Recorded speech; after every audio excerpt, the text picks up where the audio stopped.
Normally जब हमारे पास students आते हैं तो उनका ये ख्याल होता है कि मैक्सिमम 2-3 महीने लगने चाहिए। अब हमने सोच लिया है कि हमने बाहर जाना है तो हम 2-3 महीने में पहुँच जाएँ वहाँ पे। लेकिन ऐसा पॉसिबल नहीं होता पब्लिक सेक्टर यूनिवर्सिटीज़ में, मेनलैंड यूरोप में। जहाँ पे अगर फीस कम है। जहाँ पे फ़ीस कम है, ऑब्वियसली पब्लिक सेक्टर में मोस्टली यूरोप में फ़ीस ना होने के बराबर है। अगर आप यूके में अप्लाई कर रहे हैं, जहाँ पे मोस्टली प्राइवेट सेक्टर यूनिवर्सिटीज़ हैं और आपको पता है यूके का एजुकेशन जो है दैट इज़ अ बिज़नेस, वो एक पूरा मॉडल उन्होंने अडॉप्ट किया हुआ है।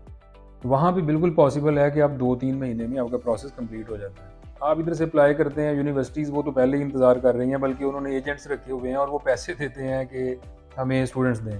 तो वो तो एक डिफरेंट मॉडल है। लेकिन यहाँ भी जब हम मेनलैंड यूरोप की बात कर रहे हैं, तो यहाँ पे आपने किसी एजेंट को, यूनिवर्सिटी के किसी एजेंट को पैसे दे के एडमिशन नहीं लेना, ना यूनिवर्सिटी ने कोई किसी को कमीशन देना है और ना ही यूनिवर्सिटी आपका इंतज़ार कर रही है। यूनिवर्सिटी के पास पूरी दुनिया से एप्लीकेशंस आ रही हैं और उनका मसला ही सिर्फ ये है कि उन्होंने एप्लीकेशंस को प्रोसेस करना है और उसमें से शॉर्टलिस्ट करना है कि कौन से कैंडिडेट्स को हमने एडमिशन देना है, विच टेक्स टाइम।